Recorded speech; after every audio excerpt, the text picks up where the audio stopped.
Hi, this is Sarah Linkra, and welcome to I'm at the Piano Now What Blues Edition. This video is about the riff, and if the riff is a small snippet of melody that you play over a 12-bar blues form, and it's using a swing eighth pattern and the blues scale. If you are not familiar with the swing eighth pattern, there's another video that just focuses on swing eighth notes that you can watch and get up to speed on that, or you can listen here and then copy what I'm doing. The blues scale, and this is from the blues set at Piano Key Finder site. You don't need the card, but it's helpful, especially if you want to transpose into different keys. At the bottom shows you the notes of a major scale. So 1, 2, 3, 4, 5, 6, 7, and then 8 and 1 are sort of synonymous. The blues scale is here where you have a 1, a flat 3. So a flat 3 is one key to the left of the third, a 4, flat 5, 5, flat 7, and 8. If I put these lining up the yellow arrow with C because the music is on a C, then a blues scale sounds like this. Usually you don't play the blues scale as a scale in your music. You use notes from the blues scale to make up melodies. The worksheet that you can get at the blog, free download here, is ridiculously big. Okay, so there are one swing eighth pattern just to get you into the swing of things. It's used for the previous, in the previous video. That's the one pattern that I used in the previous video. And then there are 7 examples of riffs. These are examples. They are a starting point and a jumping off point. They are not the only thing that you can do. In fact, the more you do this, you're going to probably want to start making up things on your own. What I'm going to do is teach you these 7 blues riffs. And then in the next video, you're going to get to see how you use these blues riffs when you are playing with the left hand. So you'll be able to play blues melodies and sit at the piano and eventually be able to make things up. The swing eighth pattern is a 1 and 2 and 3 and 4 and 1 and 2 and 3 and 4. And so on the worksheet, you'll notice that the numbers are huge compared to the little plus sign for the and. That's because you really want to exaggerate that 1 and 2 and 3 feel. And as you get more comfortable with it, the exaggeration sort of goes away. And as you speed it up, it settles into place. Another thing to keep in mind that learning swing eighth patterns, especially when you start adding the next level and the next level, it's wobbly and then smooth, and then there could be a crash, and then you pick yourself up, wobbly, smoother for a longer time, maybe a little wobble, possibly a crash. And over time, you're going to find that it all is going to converge. So keep in mind that the road to awesome is bumpy, full of puddles, full of detours, and as long as you keep on the path and keep picking yourself up, you're eventually going to make it.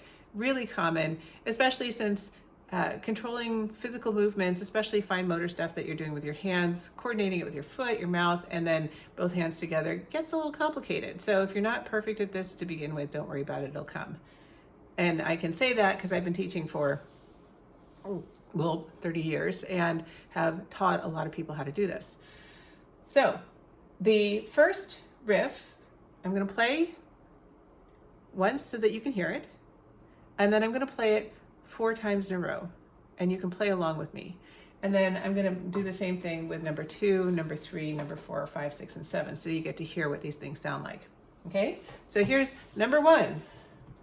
1 and 2 and 3 and 4 and. So that's 1 and 2 and 3 and 4 and here I'm going to play 4 times in a row.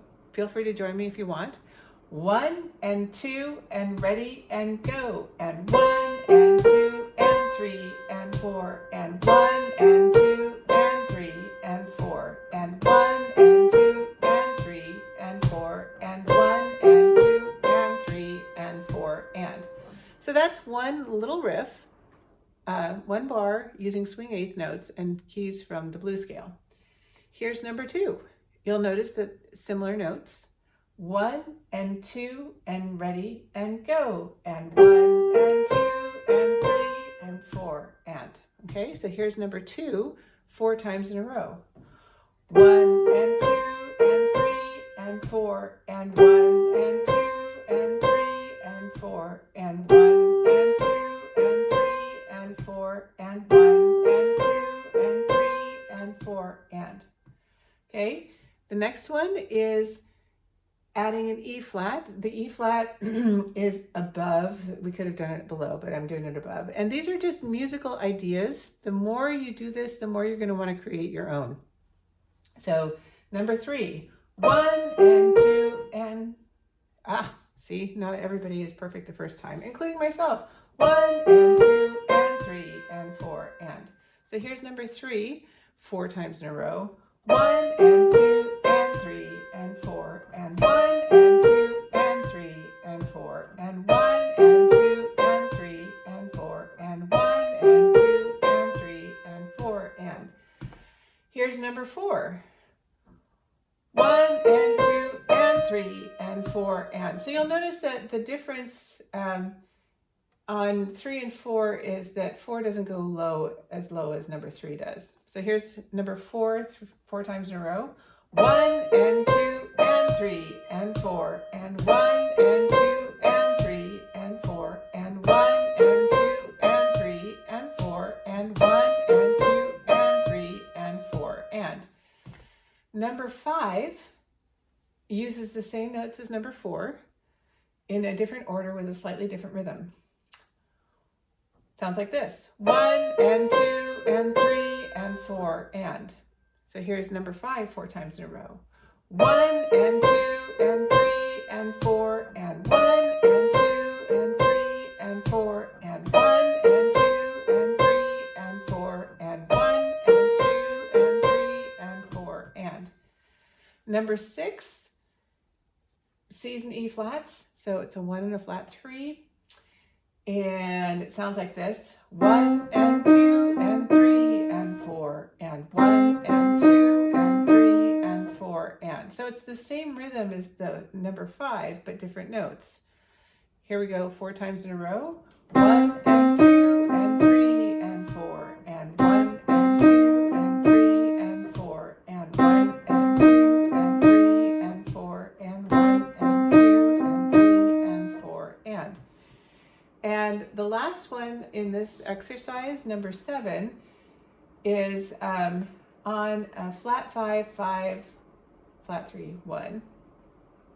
And it sounds like this. 1 and 2 and 3 and 4 and. Oh, no finger and no counting. Ugh. Have to fix that. 1 and 2 and ready and go. And 1 and 2 and 3 and 4 and 1 and 2 and 3 and 4 and 1 and 2 and 3 and 4 and 1 and 2 and 1. Okay, so that last one slipped. But the last one still stayed in the right rhythm and the notes were part of that blues scale. And again, I'm leaving the flaws in because when you're practicing, you're going to have a few flaws yourself. And I don't want you to be hung up on them. Instead of thinking, oh my gosh, I made a mistake and it's terrible and I can't continue, think, yes, but how did that sound? And actually that last one didn't sound too bad, so I'm okay with it. So when you're practicing this, keep in mind to practice this with a metronome, with Drum Genius, with iReal Pro, counting out loud and being able to repeat them for 12 times in a row. Happy playing, and we'll see you in the next video.